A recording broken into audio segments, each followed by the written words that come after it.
Welcome, ladies and gentlemen, PDAC 2017, Sunday, first day. We are at the booth now of Energy Fuels. And with me here is Curtis Moore, the Vice President of Marketing. Curtis, welcome. Thank you. Thank you. How are you? Perfect. I hope you too. Well, a good start. I think a great attention here. Yeah, absolutely. And yeah, people are interested, hopefully, obviously, in uranium also. So, Energy Fuels, what's the company about?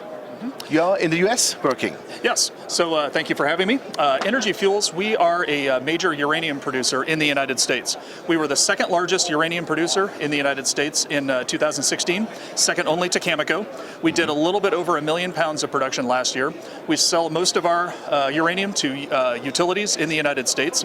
We have 3 production facilities, 2 of which are operating right now.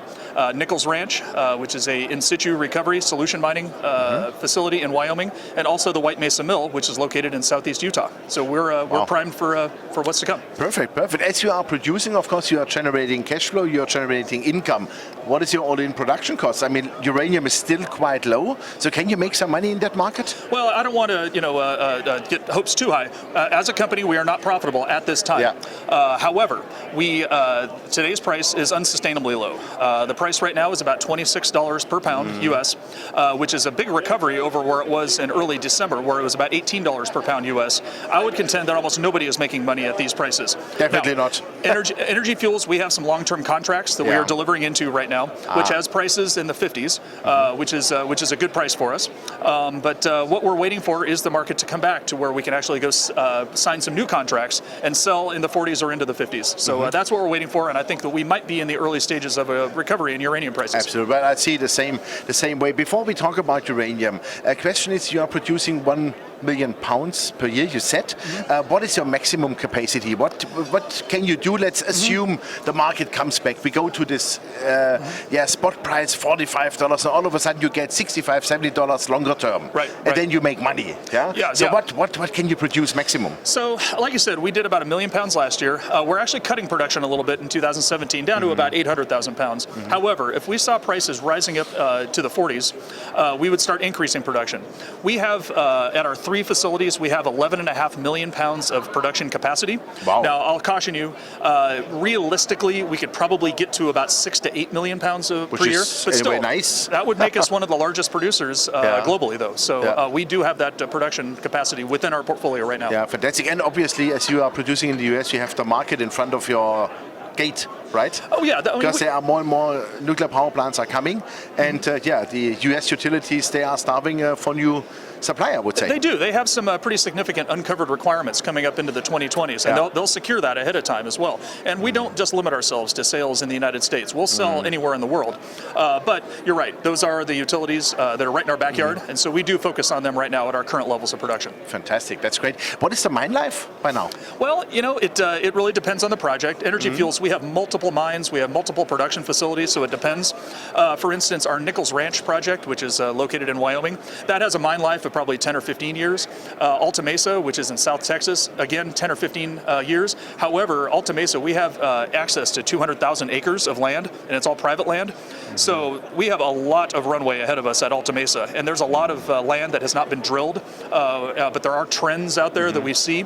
So Alta Mesa could be a very, very long-term production center for us. Yeah, that's great, because that's what I wanted to ask. So via exploration, you can prolong your mine life significantly, right? Yes, absolutely, absolutely. Great, fantastic. Let's talk about uranium market, because I think this is the key to success finally, because you have done all your homework, you have the base work, you have a great company, you are in production, you generate cash, that's good. But what's the uranium market about? Can you elaborate a bit for our viewers? What is your view as Energy Fuels? Yeah, absolutely. So if you go back to early December, uranium markets were in the doldrums. It was really rough. That's when the price was about $18 per pound. However, about that time, a few things started to change.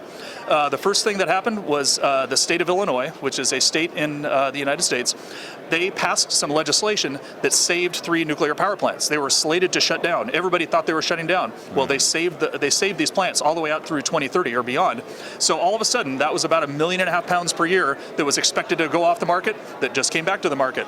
Then Kazakhstan, which is the world's largest producer of uranium, announced production production cuts. In early January, Cameco has been announcing some production cuts, and I'll contend that when you have Kazakhstan and Cameco, which are two of the world's lowest cost producers, largest producers, feeling pain in this market, you know it's unsustainable. I really do believe that we're in the early stages of a market recovery, and I do think we'll see higher prices by the end of this year. Absolutely. Do you want to try a guess for the prices? I know we sold our crystal ball last week, but no, I don't get into that. I think it'll be higher, but Okay, super. Yep. Maybe back to your production. Where do you see, let's say, longer term, if you can come back, let's say, to the 5 million pound level, where do you see your all-in costs?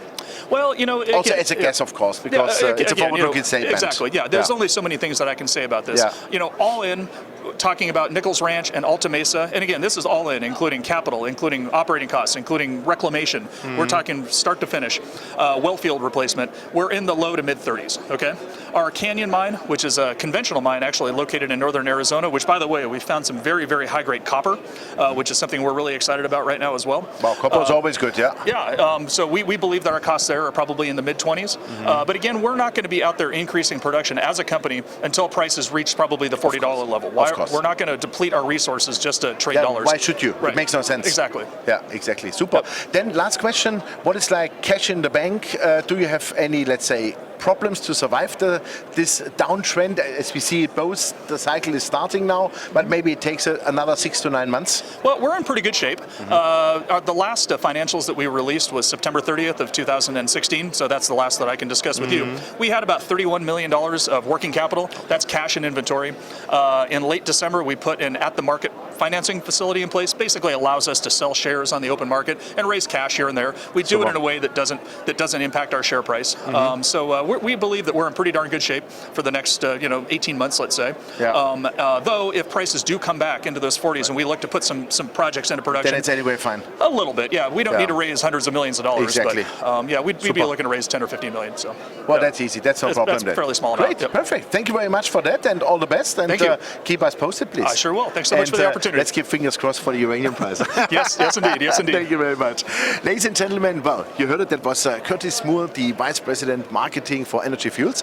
And the company is still in good shape, 31 million in the bank still, and also in inventories, so they are safe. They have sustained and survived this downtrend in uranium prices. We are already back up to $26 per pound. We both believe it will go higher, depending where it goes. My feeling is over the $40. He, of course, is not allowed to say anything. That's okay for me. And the company is great, in fantastic shape in the US producer. Obviously, the second largest behind Cameco then. And we are quite positive for the markets. Check out the company. Thanks for watching us. Bye-bye from Toronto.